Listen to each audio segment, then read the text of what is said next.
الرحيم. نسمحكم نتكلم باللغة الفرنسية.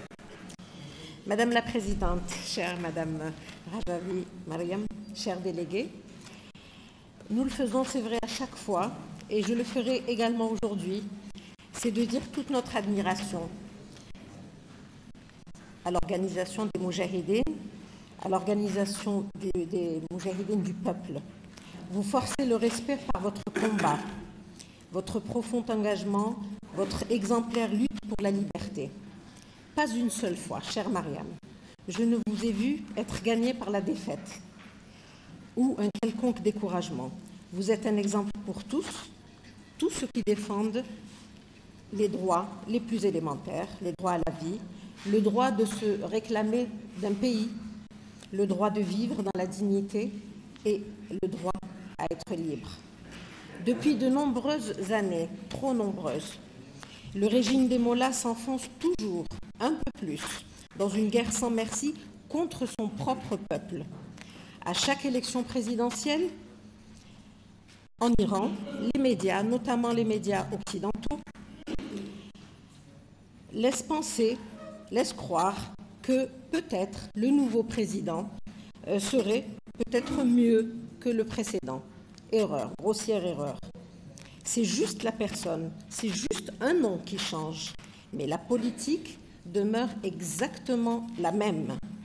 Politique d'inquisition, d'anéantissement de la personne, et je ne parle même pas de la situation de la femme. L'injustice, la violence et le meurtre sont les seules constantes du régime des Mollahs. La démocratie est pour eux une hérésie.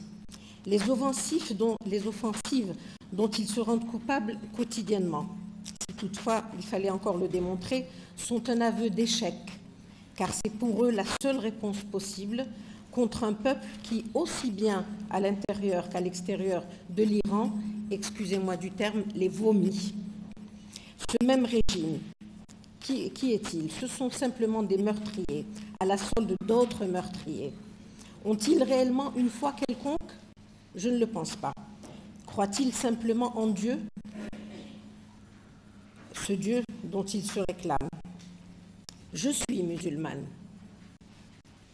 Moi, je me dis que je ne suis pas de la même religion qu'eux. Leur seul Dieu, et je mets Dieu au pluriel, ce sont la violence, le meurtre, le règne sans partage, l'intolérance et l'hérésie. Nous ne pouvons pas, en tant que communauté internationale, nous taire sur ces génocides qu'aujourd'hui tout le monde connaît, ceux de Ashraf et de Liberty maintenant. Plus ils ont peur, plus la peur les gagne, plus ils agissent comme des sanguinaires. Ils le savent, ils sont en danger. L'injustice ne peut pas perdurer. D'autre part, le sort des Iraniens n'intéresse-t-il personne? La communauté internationale ne réagit donc que par rapport à ses seuls intérêts? La déroute qu'est en train de subir le gouvernement d'El-Malaki va-t-elle changer la situation inhumaine que vivent les habitants de Liberty? Sur cela, il y a bien de leçons à apprendre de l'Afghanistan. Je ne peux pas m'étendre, le temps m'est compté. Le moins qu'on puisse demander, c'est l'obtention d'une unité de casques bleus au niveau du camp Liberty.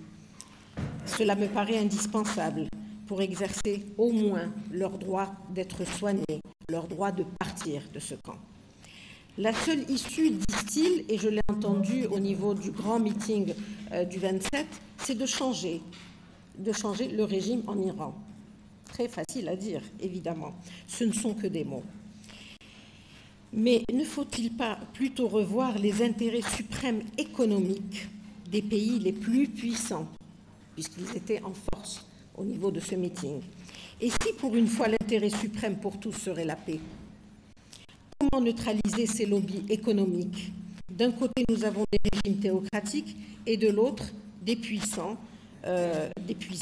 pays puissants guidés uniquement par des lobbies économiques. Les Américains eux-mêmes sont sceptiques par rapport au rapatriement des habitants et des Moujahidines de Liberty. Les mots de solidarité ne suffisent plus. Seules les actions seraient à même de faire bouger les lignes. Notre voix encourage nos amis de l'opposition. Elle doit être également être entendus par l'opposition à l'intérieur de l'Iran. Que vivent ceux qui nous donnent par leur combat, leur engagement, l'espoir qu'un jour, nous tous, irons en Iran, tous visiter un Iran libre, démocrate et enfin humain. Merci, chère Mariam, cet espoir que vous symbolisez pour votre peuple et pour tous ceux qui sont épris de liberté et de justice. Votre combat est le nôtre et ensemble, j'espère, nous vaincrons. Merci.